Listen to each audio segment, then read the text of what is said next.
ये स्टूडेंट्स, हमने जो गवर्नमेंट्स के जो 3 ऑर्गन्स होते हैं उनमें से एक ऑर्गन्स जो हमने पढ़ लिया था वो हमने पढ़ा था लेजिस्लेचर, यानी संसद जो है, यहाँ व्यवस्थापिका जो होती है, जो देश के लिए कानून बनाती है, उसके बारे में हमने चर्चा कर ली थी कि राष्ट्रपति और लोक संसद जो है वो 2 सदनों से मिलकर बनती है।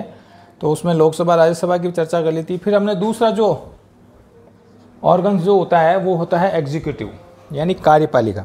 तो कार्यपालिका में हमने चर्चा कर ली थी कि आर्टिकल 52 का कहता है कि the Indian constitution content a provision according to which there is an office of the ex president, कि भारत का एक राष्ट्रपति होगा, ठीक है। और आर्टिकल 53 कहता है कि executive power of the state union will be the hands in the president, कि कार्यपालिका जो शक्ति है वो राष्ट्रपति के अधीन या राष्ट्रपति के हाथ में होगी, लेकिन वो उसकी शक्तियों का प्रयोग, आगे की लाइन कहती है कि वो उन शक्तियों का प्रयोग करेगा हिमसेल्फ, यानी खुद करेगा, और या अपने सबॉर्डिनेट के माध्यम से, अधीनस्थों के माध्यम से करेगा। तो हमने चर्चा की थी कि एग्जीक्यूटिव में किस किस को सम्मिलित किया जाता है।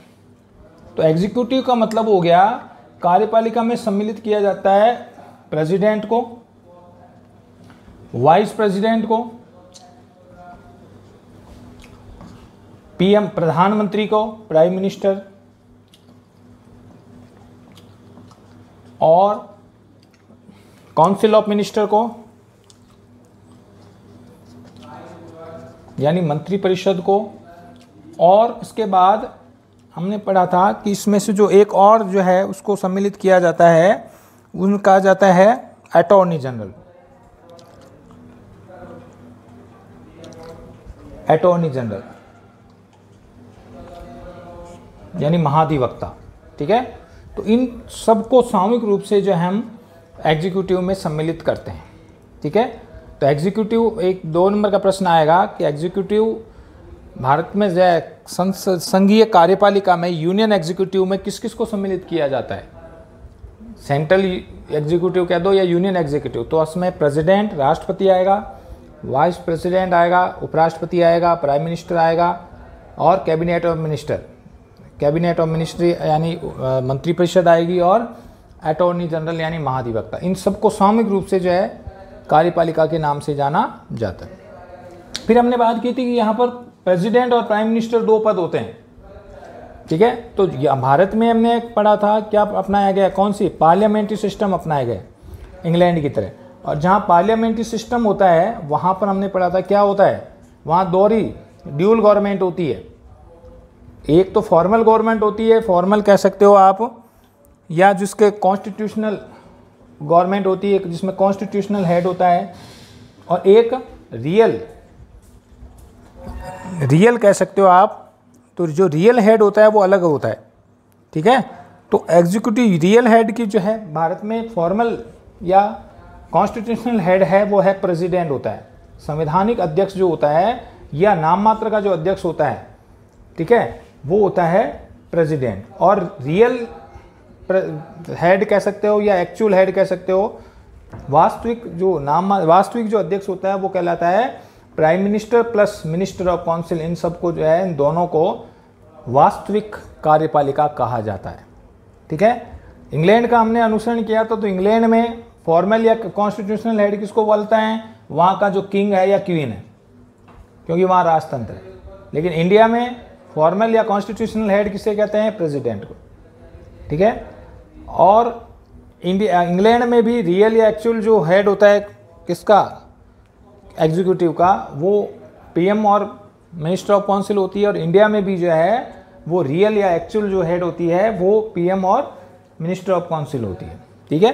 तो इन सब चीज़ों को हमने कल अध्ययन कर लिया था। अब हम बात करते हैं, सबसे पहले हम पढ़ते हैं जो मेन जो कॉन्स्टिट्यूशनल जो हेड होता है वो प्रेसिडेंट, उसके बारे में, प्रेसिडेंट क्या होता है, कैसे चुना जाता है, कौन चुनता है, ठीक है, उसके पावर्स क्या है, इन सब चीज़ों के हम अध्ययन करेंगे। तो सबसे पहले हम लगाते हैं, पहला जो एग्जीक्यूटिव का जो हेड है वो है president.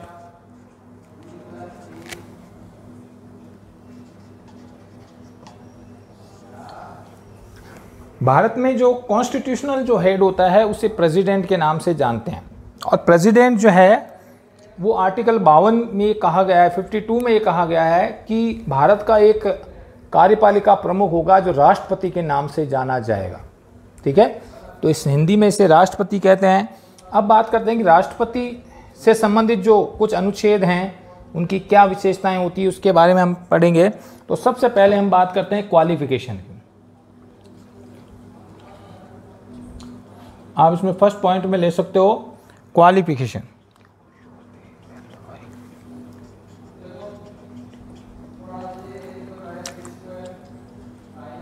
Qualification for the president of India.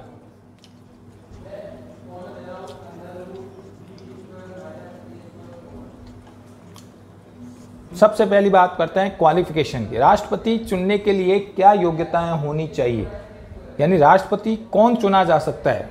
ठीक है, किसे राष्ट्रपति, भारत का राष्ट्रपति बनाया जा सकता है। ठीक है, तो the constitution has fixed following qualification for a person who wants to be elected post of the president of India. वह व्यक्ति जो भारत के राष्ट्रपति का चुनाव लड़ना चाहता है उसके लिए क्या योग्यताएं होनी चाहिए। तो उसके लिए फर्स्ट क्वालिफिकेशन क्या होनी चाहिए कि he should be citizen of India. ये क्वालिफिकेशन आप सब में डाल सकते हो। ठीक है, he should be a citizen of India.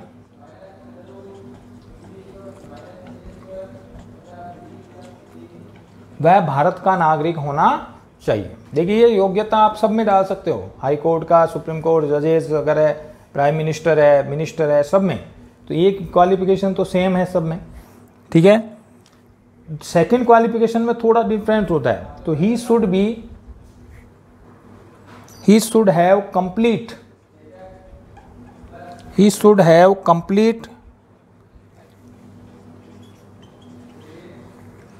the age of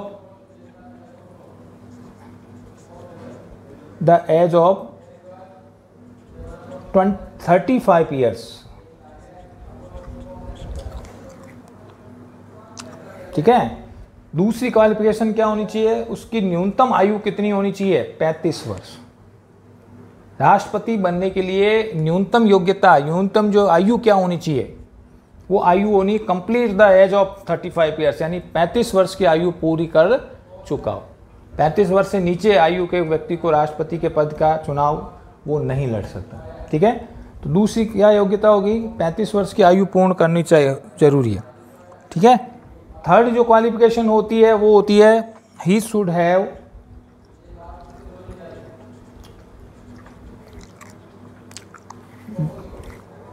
the qualification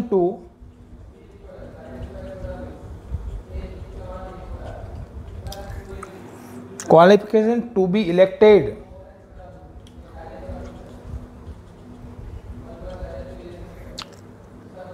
as a member of Lok Sabha,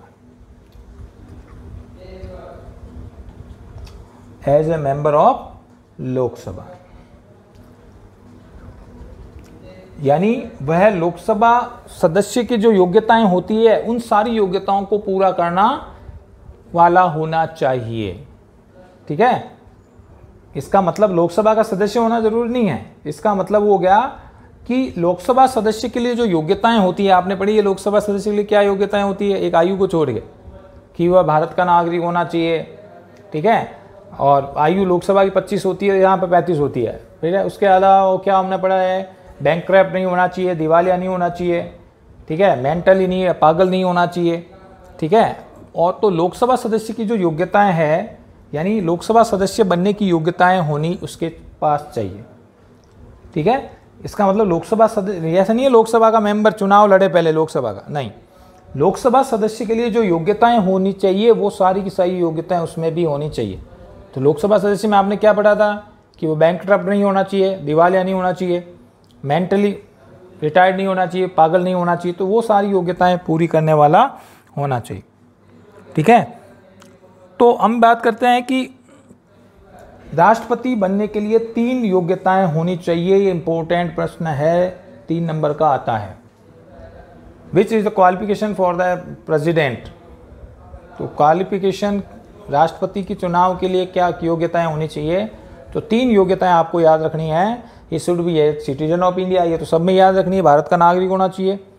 he should have complete the age of 35 years हो, राष्ट्रपति बनने के लिए 35 वर्ष की आयु पूर्ण करने वाला कर चुका हो, और he should have to the qualification to be elected as a member of Lok Sabha, वह लोकसभा के सदस्य चुनने जाने की सारी योग्यताएं रखने वाला होना चाहिए। ठीक है, तो ये 3 क्वालिफिकेशन आपके याद रखनी है कि राष्ट्रपति चुनने के लिए क्या क्या योग्यताएं होनी चाहिए। ठीक है, तो क्वालिफिकेशन आ गई आपके फर्स्ट पॉइंट में। अब हम सेकंड पढ़ते हैं। तो इस हम कह सकते हैं कि any such person who is an officer under the Indian government, state government और any local government, he hold an office of profit is not eligible to the contest. ये हमने पढ़ लिया ना लोकसभा सदस्य में कि किसी लाभ के पद पर नहीं होना चाहिए। He should not hold an office of the profit, यानी लॉ स्टेट गवर्नमेंट का या सेंट्रल गवर्नमेंट के किसी लॉस प्रॉफिट के पद पर नहीं होना चाहिए। An office of the profit is not eligible to the constant to the president live. जो व्यक्ति किसी लाभ के पद पर है, किसी सरकारी नौकरी में है या किसी कोई मंत्री है, ठीक है, स्टेट गवर्नमेंट में या सेंट्रल गवर्नमेंट में मिनिस्टर है, तो ऐसे व्यक्ति को राष्ट्रपति नहीं बनाया जा सकता। ठीक है, और इस ध्यान रखना आपके किसी भी हाउस का मेंबर नहीं होना चाहिए वो। He should not member of any house है, इसका मतलब कि सेंट्रल में लोकसभा या राज्यसभा का मेंबर नहीं होना चाहिए, या स्टेट में जो है आपके स्टेट लेजिस्लेचर असेंबली का मेंबर नहीं होना चाहिए। किसी का भी मेंबर नहीं होना चाहिए। अगर मेंबर है तो पहले उसे त्यागपत्र देना, या फिर प्रेसिडेंट बनने के बाद जो है वो अपने आप उस पद पर त्यागपत्र देना उसे पड़ेगा। ठीक है, तो किसी भी मेंबर, किसी का मेंबर नहीं होना चाहिए, इसका मतलब किसी भी लाभ के पद पर नहीं होना चाहिए।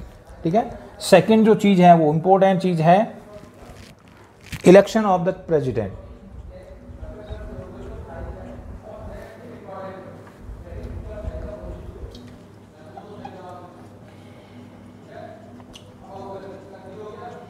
देखिए, चुनाव, राष्ट्रपति का चुनाव किस प्रकार होता है इसके बारे में हम ध्यान रखना है।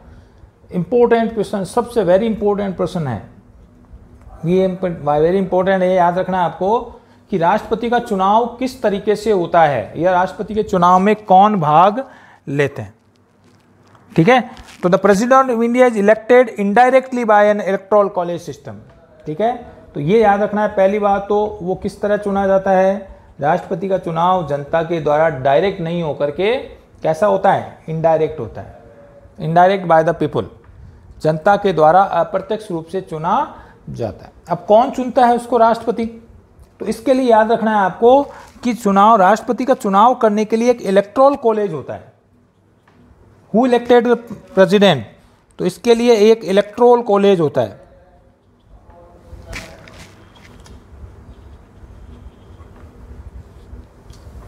It means the president elected by the electoral college। राष्ट्रपति का चुनाव करने के लिए एक निर्वाचक मंडल होता है जो राष्ट्रपति का चुनाव करता है। इलेक्टोरल कॉलेज का मतलब एक निर्वाचक मंडल होता है जो राष्ट्रपति का चुनाव करता है। ठीक है, तो हु इलेक्टेड द प्रेसिडेंट, तो the president elected by the electoral college. ठीक है, in according with the system of proportional representative. अब तो ये तो हो गया आपके भी कौन सा, हु इलेक्टेड, कौन चुनता है, राष्ट्रपति का चुनाव जनता के द्वारा अप्रत्यक्ष रूप से तो होता है। The president elected the indirect by the people. ठीक है, who elected the president, electoral college. राष्ट्रपति का चुनाव एक इलेक्टोरल कॉलेज, एक निर्वाचक मंडल करता है। ठीक है, अब इसके बाद सिस्टम की अगर बात करें तो कौन से सिस्टम से राष्ट्रपति का चुनाव होता है। ठीक है, तो देखिए तीनों याद रखने हैं। President elected by the electoral college and indirect by the people, जनता के द्वारा अप्रत्यक्ष रूप से चुना जाता है। ठीक है, which system adopted for the president elected of the president of India, कौन सा सिस्टम अपनाया गया है, उस सिस्टम का नाम याद रखना है आपको। ठीक है, कौन सा system, system of proportional representation।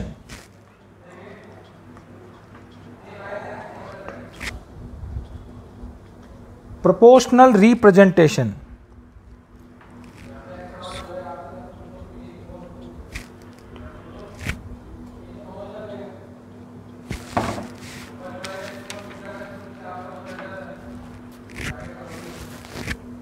By single transferable vote system. Single transferable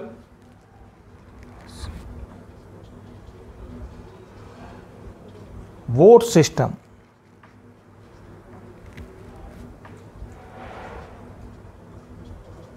ये पूरा नाम याद रखना है। राष्ट्रपति के चुनाव के लिए कौन से सिस्टम को अडॉप्ट किया गया है, कौन से तरीके से। सरपंच वार्ड पंचों के चुनाव की तरह नहीं होता है। आपने पढ़ा है राज्यसभा के जो सदस्य का चुनाव होता है ना, उसी सिस्टम से राष्ट्रपति का चुनाव होता है।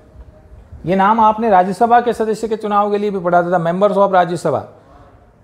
ठीक है, तो उसमें कौन हमने पढ़ा था, members of Rajya Sabha indirect elected by the people, जनता के द्वारा अप्रत्यक्ष रूप से चुना जाता है। और सिस्टम कौन सा अपनाया गया है, कौन सी पद्धति अपनाई गई है राष्ट्रपति के चुनाव के लिए, तो उस सिस्टम का नाम है पूरा the system of proportional representation. Proportional representation by single transferable vote system. इस पूरा नाम को याद रखना। हिंदी में इसको क्या बोलते हैं, ठीक है, हिंदी में इसको बोलते हैं एकल संक्रमणीय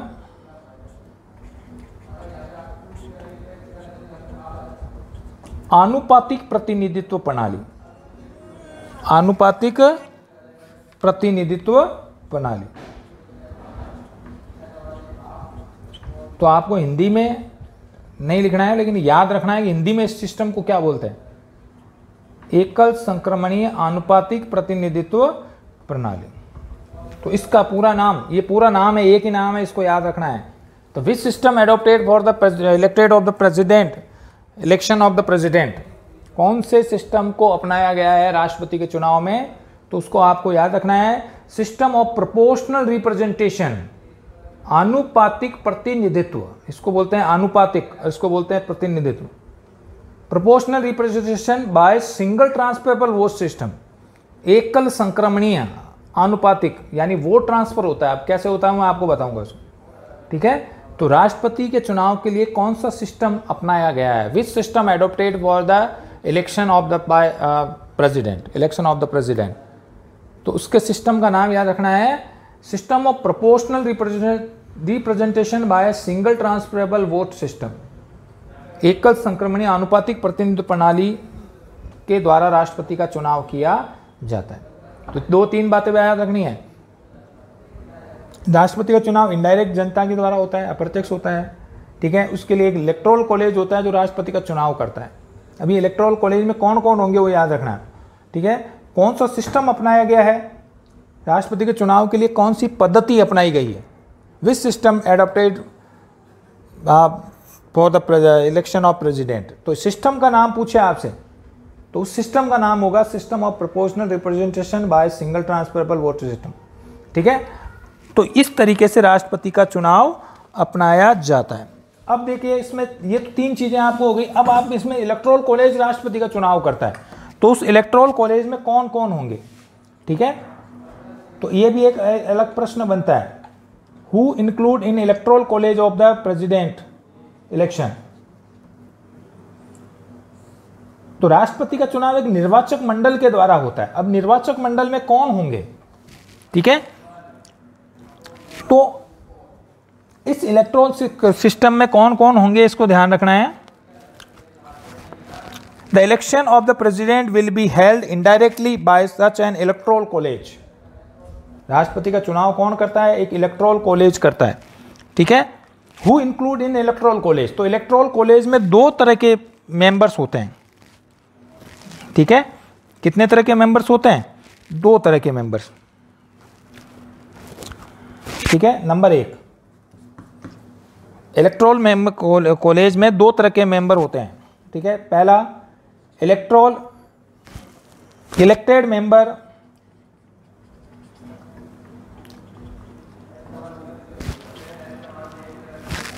of the both house of the parliament.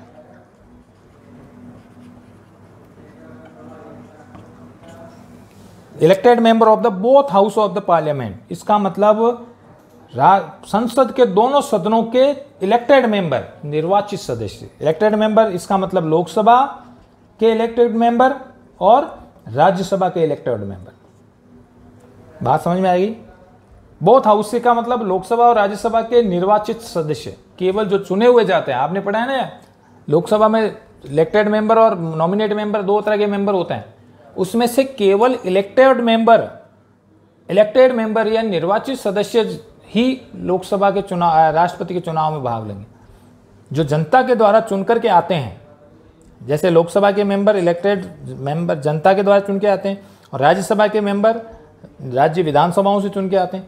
तो only elected member, no nominate member, केवल elected member of the both house, Lok Sabha और राज्यसभा के, या इसको आप सेपरेटली लिख सकते हो, the elected member of Lok Sabha and Rajya Sabha, ये भी लिख सकते हो, या elected member of both house of the parliament. तो लोकसभा और राज्यसभा के निर्वाचित सदस्य ये राष्ट्रपति को वोट देते हैं, राष्ट्रपति के चुनाव में भाग लेते हैं। ठीक है। दूसरे जो मेंबर होते हैं वो होते हैं members of state legislative assembly, state legislatures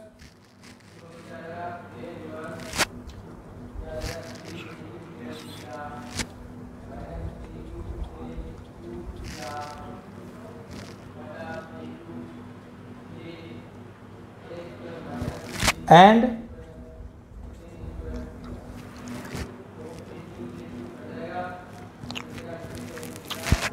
elected member of, इसको सेपरेट लिख सकते हैं या इसको साथ में लिख सकते हैं, एंड इलेक्टेड मेंबर ऑफ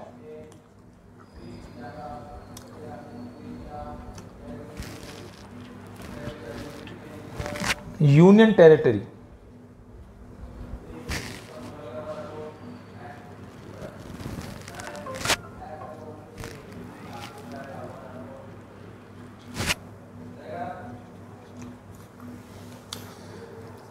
राज्य की विधानसभाओं के सदस्य, ठीक है, मेंबर्स ऑफ स्टेट लेजिस्लेचर, ठीक है, कौन से? राज्य की विधानसभाओं के सदस्य और राज्य जो है केंद्र शासित प्रदेशों के जो निर्वाचित सदस्य हैं, वो राष्ट्रपति के चुनाव में भाग लेते हैं। तो तीन में टाइप के मेंबर राष्ट्रपति के चुनाव को वोट देते हैं। ठीक है, कौन से? एक तो लोकसभा और राज्यसभा के निर्वाचित सदस्य, प्लस राज्यों की विधानसभाओं के निर्वाचित सदस्य, जितने भी राज्य है ना, 28 स्टेट जो हैं, ठीक है, उन सब के विधानसभाएं जो होती है, लेजिस्लेचर जो असेंबली होती है, स्टेट लेजिस्लेचर असेंबली होती है, वहाँ उसके मेंबर, और राज्यों के जो केंद्र शासित प्रदेशों के जो विधानसभाएं हैं, कुछ केंद्र शासित प्रदेशों में विधानसभाएं होती है।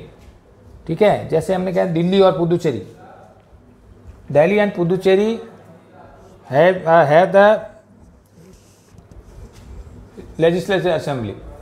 दिल्ली और पुदुचेरी में जो है विधानसभाएं होती है। तो राज्यों, सीधा सा उत्तर क्या हो गया कि लोकसभा और राज्यसभा के निर्वाचित सदस्य, प्लस राज्यों की विधानसभाओं के निर्वाचित सदस्य, प्लस केंद्र शासित प्रदेशों के विधानसभाओं के निर्वाचित सदस्य, ये तीनों मिलकर के राष्ट्रपति के चुनाव में वोट देते हैं, कि राष्ट्रपति को चुनते हैं। ठीक है, ठीक है। लोकसभा, जैसे हम कहते हैं बोथ हाउस कहते हो, लोकसभा राज्यसभा कितने हो गए? लोकसभा के 543 प्लस राज्यसभा के कितने हो गए? 233, है ना। तो ये तो कुल हो गए संसद के सदस्य, ये भाग लेते हैं राष्ट्रपति। इसके अलावा राज्यों की जो विधानसभाओं के जितने भी 28 स्टेट हैं, तो जैसे राजस्थान विधानसभा में 200 मेंबर हैं, गुजरात विधानसभा में है, उत्तर प्रदेश विधानसभा में 402 हैं, 403 है। ठीक है, तो जितनी विधानसभाएं अलग अलग राज्यों की है, तो वहाँ के जो एमएलए हैं, जो विधानसभा के सदस्य हैं, वो भाग लेते हैं। और केंद्र शासित प्रदेशों के विधानसभा के सदस्य हैं, विशेष तरह से दिल्ली और पुदुचेरी। ठीक है, वहाँ पर वो केंद्र शासित प्रदेश हैं जहाँ पर विधानसभाएं हैं। कुछ केंद्र शासित प्रदेशों में भी विधानसभा होती है, वहाँ भी सीएम बनता है, जैसे दिल्ली में सीएम बनता है। दिल्ली केंद्र शासित प्रदेश आता है, लेकिन वहाँ का चीफ मिनिस्टर है, क्योंकि वहाँ विधानसभा है। ठीक है ना। अरविंद केजरीवाल दिल्ली के सीएम। आप कहोगे दिल्ली तो यूनियन टेरिटरी आता है, तो केवल 2 यूनियन टेरिटरी ऐसे हैं जहाँ पर विधानसभा है।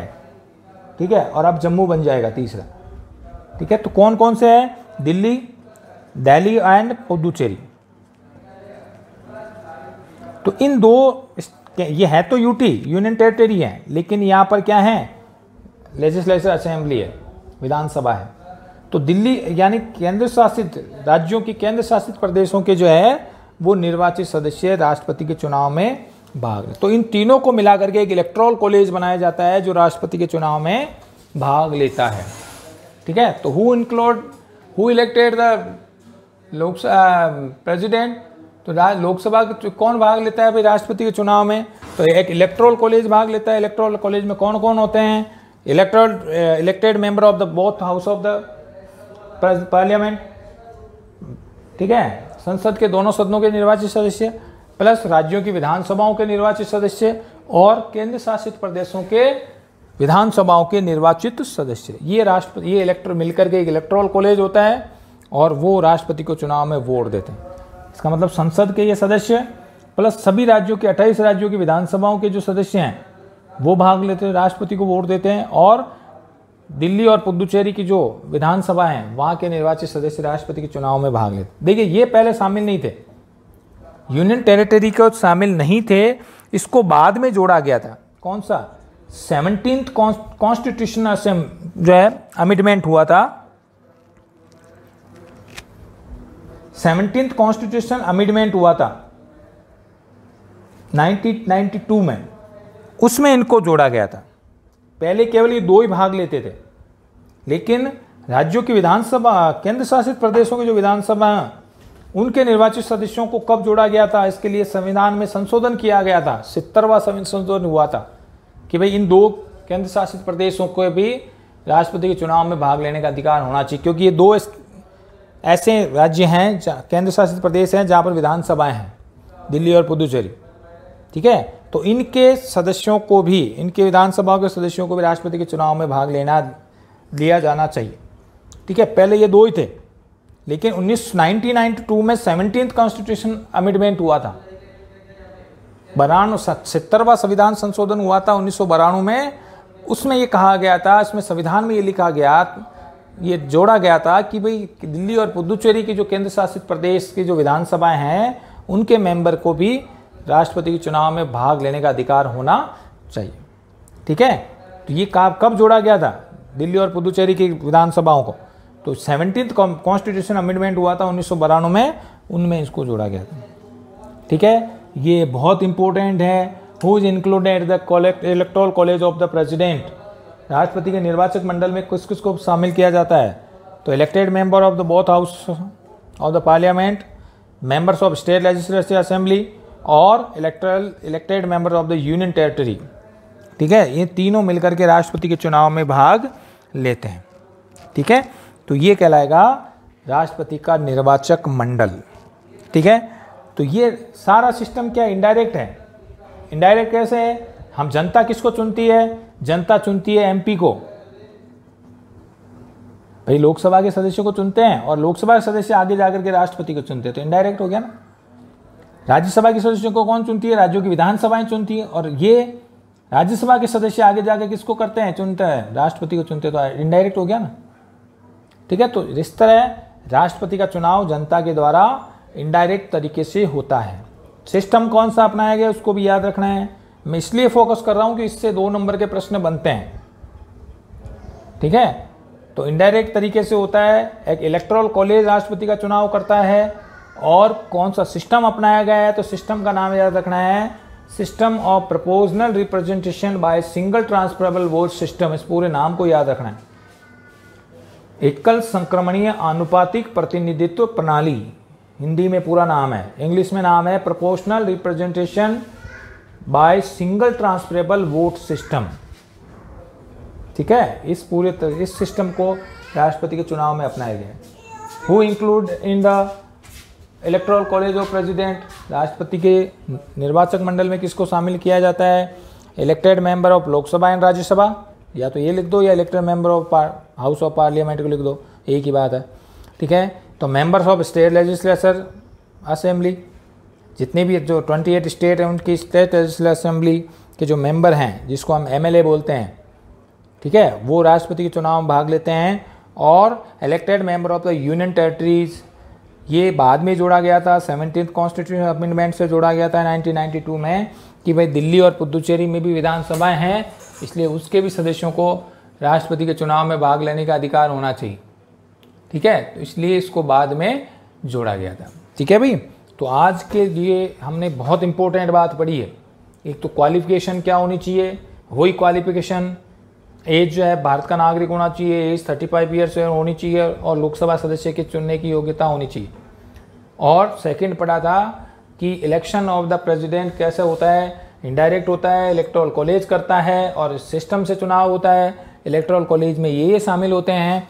ठीक है, इसलिए आप आज के लिए इतना ही, बाकी हम कल पढ़ेंगे और उसकी क्या क्या जो है विशेषताएं होती है।